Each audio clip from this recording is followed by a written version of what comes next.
The Merksworth was an iron steamer screw built in 1874 at Paisley, that was wrecked when it swamped whilst carrying coal between Newcastle and Sydney, and was lost off Newcastle, Stockton Beach, New South Wales on 7 May 1898. The Merksworth was an iron collier built by John Fullerton and Co at Paisley on the River Clyde in Scotland.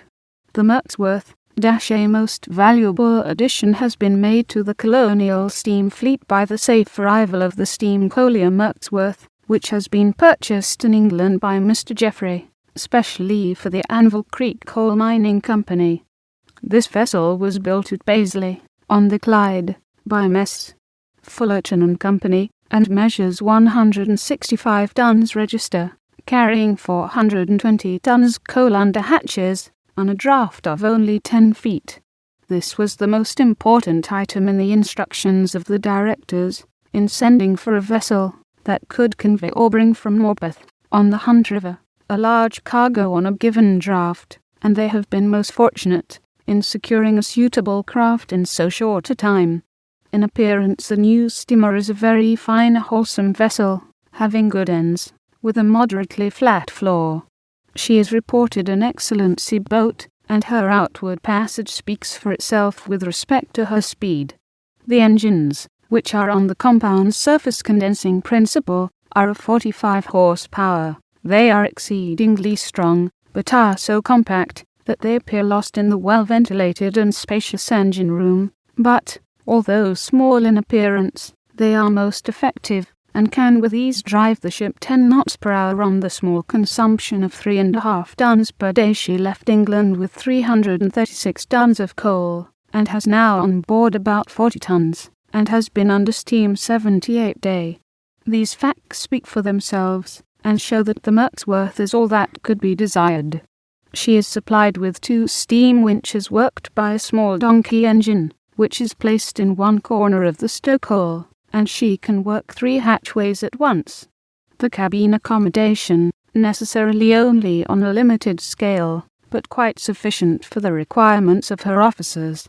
The machinery is in perfect working order, and, with the exception of cleaning the hull, the vessel is ready to commence work at once.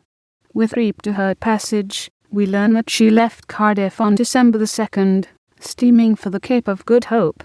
The equator was crossed at longitude 10°, and she carried along sea track a tably EA circumflex left double angle bracket Y, which was reached on the 12th January.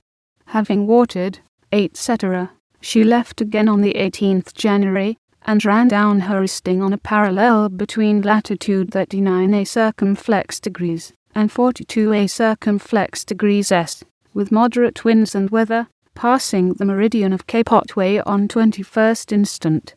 She has been under steam the whole voyage, which has been accomplished in 85 days. The steamer Merksworth, which arrived at Melbourne yesterday, from Wollongong, had a protracted passage, and during it the vessel was more than once in anything but a pleasant position for those who were on board. She left Wollongong on the 12th, and on the 14th a tremendous gale set in, attended with a high cross sea, in which she laboured heavily, and shipped a great deal of water. A fearful sea struck the steamer till 8:30 a.m., and brought it and the ventilators down on the deck. The steam whistle also got damaged, and the steam escaped out of the boilers. The vessel then became unmanageable, and large bodies of water got down through the flue and ventilators to the stokehole. At 4 p.m. Captain Owen managed to get the vessel before the sea, and with the valuable assistance Mr. Miller, the chief engineer, the cover of the steam heater was placed over the flue, and one of the ventilators was used as a funnel. By 6 a.m. steam enough was obtained to enable the Merksworth to get into Twofold Bay, where she anchored at 4 p.m. on the 14th, and left again on the 15th, rounding Cape Howe at 9 p.m. on that day. At 2 a.m. on the 17th another moisture in the shape of a hard southwest gale was encountered, and, there being a high sea on, great quantities of water were shipped, and little or no headway was made. At 8 a.m. Captain Owen bore up for shelter under the Howe, and rounded the Cape at 2 p.m., but as the weather then abated he again made for Melbourne, At 6 p.m., however, the weather broke out with increased fury, and in consequence of the strong headwind and sea, and the air pump being out of order, the steamer put back to Twofold Bay and anchored there at 2 p.m.